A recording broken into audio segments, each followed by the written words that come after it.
was talking to me, rather than my own vision sometimes of a hectic kind of cutting, I said, no, pull back, take us to another time and place, and let's think. And the shots became simpler. In the cathedral of American cinema, Martin Scorsese occupies a position of almost papal authority. Never ask my clients to judge me on my winners. I ask them to judge me on my losers because I have so few. His decades-long exploration of moral complexity and psychological realism, establishing him as perhaps the most influential filmmaker of his generation. The director who gave us Taxi Driver, Goodfellas, The Departed, and The Wolf of Wall Street possesses an almost supernatural ability to excavate the darkest corners of the human psyche, transforming actors into vessels for his profound meditations on guilt, redemption, and the price of ambition. Bob and Al always wanted to do something substantial together, and I had never worked with Al before, and so it was a real pleasure to watch the two of them, particularly in the scene where Frank's character finally has to tell Jimmy there's a serious problem. Scorsese's legendary collaborations have become the stuff of film school curricula, with his ability to draw career-defining performances from his chosen actors representing one of cinema's most consistent artistic phenomena. Middle of the fucking weeds, laying down. He comes over, he said, what are you doing? I said, I'm resting. Here, you're resting? Got a fucking beach in a park. I said, I'm resting. I know I'm resting, I'm resting. His favorite performers are those rare individuals who possess what he calls dangerous honesty. What you see before you is a great actor, a great screen presence, whether it's the HBO shows or whether it's Black Klansman or Patterson. The willingness to expose their own vulnerabilities in service of larger artistic truth. These collaborations have produced some of American cinema's most searing and unforgettable moments, establishing Scorsese as a director whose actor relationships transcend mere professional partnerships to become profound creative communions. Robert De Niro. The artistic partnership between Martin Scorsese and Robert De Niro represents one of cinema's most profound and enduring creative relationships, a collaboration that has produced 8 films and fundamentally reshaped American screen acting. When Scorsese first encountered De Niro's work in the early 70s, he recognized in the young actor something that would prove essential to his own artistic evolution, a performer whose obsessive commitment to authenticity matched his own relentless pursuit of psychological truth. Bobby doesn't just become characters, Scorsese told Film Comment. He disappears so completely into them that you forget you're watching an actor at all. Their partnership would span decades and produce some of cinema's most psychologically penetrating performances. The legendary preparation methods that De Niro employed for Scorsese's films have become industry folklore, with crew members from Taxi Driver still recounting their amazement at watching the actor drive actual cabs through New York streets for weeks before filming began. Cinematographer Michael Ballhaus, who worked with both artists on multiple projects, recalled Scorsese's reaction to De Niro's transformation into Jake LaMotta for Raging Bull. Marty understood that Bobby hadn't just gained 60 pounds. He had inhabited an entirely different psychological reality. Scorsese pushed De Niro through increasingly challenging emotional territory across their collaborations, from the isolated psychosis of Travis Bickle to the self-destructive fury of LaMotta, and the actor responded by finding previously unexplored depths within himself. What Scorsese values most about De Niro transcends his obvious technical brilliance to encompass his willingness to serve the director's larger thematic obsessions with unwavering dedication. The filmmaker has consistently praised De Niro's collaborative intelligence, noting how the actor's suggestions often illuminate aspects of character and story that enhance the work's deeper meanings. Their creative trust allowed them to explore territory that might have seemed impossible with less committed collaborators, from the improvised "You Talking to Me" sequence in Taxi Driver to the devastating final act of The King of Comedy. Bobby understands that great acting is about revealing truth, not protecting ego, Scorsese observed, and that understanding has allowed us to create characters who feel genuinely dangerous and completely human. Leonardo DiCaprio. Martin Scorsese's artistic relationship with Leonardo DiCaprio represents a masterclass in how a visionary director can transform a talented actor into a transcendent screen artist.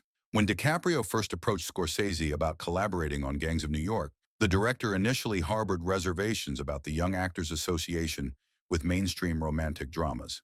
However, their first working session revealed what Scorsese would later describe as a hunger for artistic transformation that reminded me of the great method actors of the 50s. Their subsequent collaborations have produced 5 films that showcase DiCaprio's evolution from movie star to serious dramatic artist under Scorsese's meticulous guidance. The intensity of DiCaprio's commitment to Scorsese's demanding vision has impressed even the director's longtime collaborators, with editor Thelma Schoonmaker observing how the actor's preparation process mirrors Scorsese's own obsessive attention to psychological detail. Leo approaches each role like a detective investigating a crime, Schoonmaker noted. He won't rest until he understands not just what the character does, but why their psychology demands those specific actions. Scorsese has pushed DiCaprio through increasingly complex emotional terrain across their partnerships, from the tortured undercover work in The Departed to the manic excess of Jordan Belfort in The Wolf of Wall Street, and the actor has responded by accessing previously untapped aspects of his range. What most excites Scorsese about his ongoing collaboration with DiCaprio is the actor's intellectual curiosity about the moral complexities that define the director's thematic obsessions.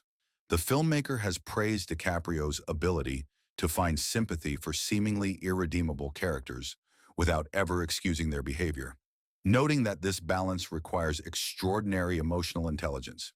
Joe Pesci. In Joe Pesci, Martin Scorsese discovered an actor whose volatile unpredictability could channel the director's fascination with the thin line between comedy and violence that defines much of American urban experience. When Scorsese first cast Pesci in Raging Bull, after seeing his nightclub act, he recognized in the diminutive performer a quality that would prove essential to his cinematic vision: the ability to make audiences simultaneously laugh and recoil in terror, often within the same scene. Joe has this incredible capacity to find the humor in darkness without ever diminishing its genuine menace. Scorsese told Variety, he understands that real violence often emerges from seemingly trivial moments. The improvisational genius that Pesci brought to Scorsese's films has become legendary among cinema scholars, with the funny how sequence from Goodfellas representing one of the most spontaneous and terrifying moments in American film. Production designer Christy Zaya recalled watching Scorsese direct that scene, noting how the filmmaker encouraged Pesci to push his fellow actors into genuinely uncomfortable territory. Marty understood that Joe's unpredictability could create moments of authentic tension that no amount of careful scripting could achieve, Zaya observed. Scorsese consistently pushed Pesci to explore the psychological roots of his character's explosive behavior, from Tommy DeVito's narcissistic rage in Goodfellas to Russell Bufalino's cold calculation in The Irishman. What Scorsese values most about Pesci extends beyond his obvious comedic timing to encompass his understanding of how violence functions within the social structures that fascinate the director. The filmmaker has praised Pesci's ability to embody characters who are simultaneously pathetic and genuinely dangerous, noting that this contradiction reflects deeper truths about power and masculinity in American culture. Harvey Keitel. Martin Scorsese's creative partnership with Harvey Keitel began during the director's earliest professional films and established a template for the kind of raw, uncompromising performances that would define his artistic vision. When Scorsese cast Keitel in Who's That Knocking at My Door, he discovered an actor whose method training and working-class authenticity could embody the moral conflicts that would become central to his filmmaking. Harvey brought a kind of lived-in truth to roles that could have easily become cliched, Scorsese told American cinematographer. He understood instinctively that my characters needed to feel like real people wrestling with genuine spiritual crises, not movie archetypes. The intensity of Keitel's commitment to Scorsese's vision has been documented by numerous crew members across their collaborations, with sound mixer Tom Fleischman recalling the actor's preparation for Mean Streets as bordering on the obsessive. Harvey would spend hours between takes staying in character, exploring the psychological territory that Charlie inhabited, Fleischman observed. Scorsese pushed Keitel through emotionally devastating material that explored themes of Catholic guilt and urban alienation, and the actor responded by finding reserves of vulnerability that elevated potentially exploitative subject matter into profound examinations of spiritual emptiness. What most impresses Scorsese about Keitel's approach to their collaborations is the actor's willingness to explore the religious and philosophical dimensions that underlie even the director's most violent films. The filmmaker has consistently praised Keitel's intellectual engagement with the moral questions that drive his narratives, noting how the actor's suggestions often illuminate thematic connections that enhance the work's deeper significance. Ray Liotta. The collaboration between Martin Scorsese and Ray Liotta on Goodfellas represents one of cinema's most perfectly calibrated casting decisions, with the director recognizing in the relatively unknown actor exactly the combination of charm and menace necessary to anchor his mob epic. When Scorsese first met Liotta during the casting process, he was struck by the actor's ability to project both vulnerability and dangerous unpredictability within the same moment. Ray had this quality that made you want to trust him even when every instinct warned you not to, Scorsese told Film Comment, which was precisely what Henry Hill required. Someone who could seduce audiences into complicity with his choices while never letting them forget the moral consequences. The meticulous preparation that Liotta undertook for his portrayal of Henry Hill impressed even Scorsese's veteran collaborators, with costume designer Rita Ryak, noting how the actor studied not just the historical Henry Hill, but the entire cultural context that produced him. Ray understood that playing Henry meant embodying a specific kind of American dreamer, Ryak recalled, someone who saw crime as simply another form of entrepreneurship. Scorsese pushed Liotta through the character's complete moral trajectory, from wide-eyed initiation into mob life to paranoid dissolution, and the actor responded by finding authentic emotion within each stage of Henry's spiritual destruction. What Scorsese valued most about Liotta's performance was the actor's ability to maintain audience sympathy for Henry Hill, even as his choices became increasingly reprehensible. The director has praised Liotta's understanding of how charm can become a form of moral camouflage, noting that this insight allowed them to create a character who feels genuinely seductive rather than simply charismatic. Daniel Day-Lewis. Martin Scorsese's collaboration with Daniel Day-Lewis on Gangs of New York represents the meeting of two artistic perfectionists whose shared commitment to historical authenticity and psychological truth produced one of cinema's most immersive period performances.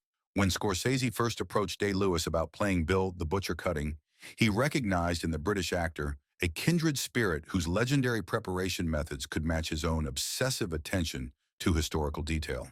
Daniel doesn't just research characters, he becomes possessed by them, Scorsese told Empire magazine.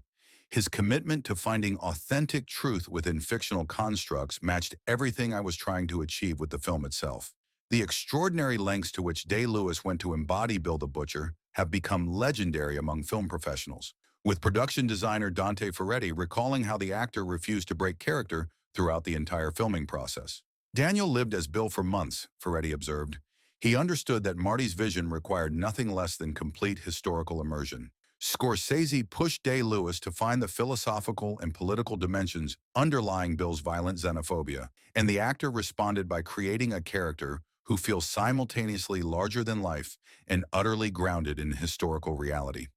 What most excited Scorsese about working with Day-Lewis was the actor's intellectual engagement with the themes of American identity and cultural conflict that drove the film's narrative.